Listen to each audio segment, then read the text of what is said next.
ধর্ষকের মৃত্যুর আগে ধর্ষিতাকে মৃত্যুবরণ করতে হয়। এটা হচ্ছে আমাদের সোনার বাংলাদেশ।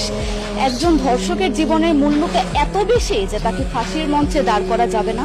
আমরা বাংলাদেশে কয়জন ধর্ষকের নাম জানি যাকে কঠোর থেকে কঠোরতম শাস্তি দেওয়া হয়েছে, যাকে ফাঁসির মঞ্চে দাঁড় করা হয়েছে? আমরা কি আদৌ কেউ জানি? জানি না। অথচ আমরা কতগুলো যারা ধর্ষিত হয়েছে তাদের নাম জানি। অনেক বড় এই লিস্ট, আসলে অনেক বড়, বলে শেষ করা যাবে না। কুমিল্লার তনু, মাগুরার আসিয়া, 2 দিন আগেও কিশোরগঞ্জে 8ম শ্রেণীর একটি ছাত্রীকে বাসা থেকে তুলে নিয়ে ধর্ষণ করা হচ্ছে। বাবার হাতে মেয়ে ধর্ষিত হচ্ছে, ভাইয়ের হাতে বোন ধর্ষিত হচ্ছে। আমরা আসলে নিরাপদটা কোথায়? আমার মনে হচ্ছে আমরা যেন আইয়ামে জাহিলিয়া যুগে চলে গিয়েছি।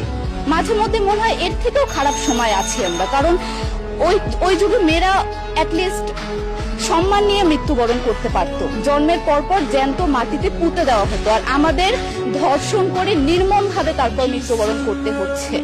যদি সরকার আমাদের ওই নিরাপত্তা নাই দিতে পারে, তাহলে সরকারের কাছে আমাদের অনুরোধ, আমাদের জ্যান্ত মাটিতে পুঁতে দেখ। আমরা বেঁচে থাকতে চাই না, আমরা সম্মান নিয়ে মৃত্যুবরণ করতে চাই।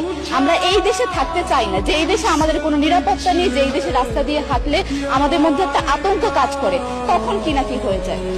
আইন উপদেষ্টা বললেন যে ধর্ষকের নাকি ফাঁসি দেওয়া সম্ভব হবে না, তাহলে নাকি নিরীহ মানুষকেও মাঝে মধ্যে ফাঁসি দিয়ে ফাঁসির ব্যবস্থা করা, মিথ্যা মামলায় ফাঁসি দিয়ে ফাঁসির ব্যবস্থা করা হতে পারে।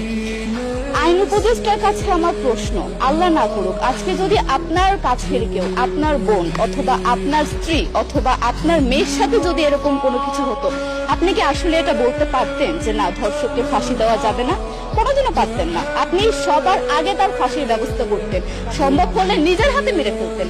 তাহলে আমাদের বেলায় কেন এত বৈষম্য? আমরা কি দোষ করেছি? আমরা কি নারী না? আমরাও তো কারো বোন, আমরাও তো কোনো বাবার সন্তান, আমাদেরও তো বেঁচে থাকার অধিকার আছে, তাই না? কিছু হলে মেয়েদের পোশাকের দোষ দেওয়া হয়। আমার কাছে প্রশ্ন, একটা 8 বছরের শিশুর মধ্যে এরকম কি থাকতে পারে যেটা একটা পুরুষকে অ্যাট্রাক্ট করবে, যেটা একটা পুরুষকে সিডিউস করবে? সেরকম হলে আসলে ধর্ষণ করা হতো সবসময় প্রাপ্তবয়স্ক মহিলাকে। কিন্তু আমরা আসলে পরিসংখ্যান গবেষণা করলে দেখতে পারি যে ধর্ষক সবচেয়ে বেশি করা হচ্ছে শিশুদেরকে, কিশোরীদের সবচেয়ে বেশি ধর্ষণ করা হচ্ছে। দৃষ্টিভঙ্গি পরিবর্তন করুন, চিন্তা ভাবনা পরিবর্তন করুন, ধর্ষকদের আইনের আওতায় আনুন। যদি আইন উপদেষ্টা অথবা প্রশাসন যদি ধর্ষকদের শাস্তির ব্যবস্থা না করতে পারে, আমাদের হাতে তুলে দেন, আমরা নিজেদের হাতে শাস্তি দিয়ে দিতে পারবো। এই সাহস আমাদের মধ্যে আছে। বেঁচে থাকার জন্য আমাদের যতটা কঠিন হতে হবে, আমরা কঠিন হওয়ার জন্য প্রস্তুত আছি।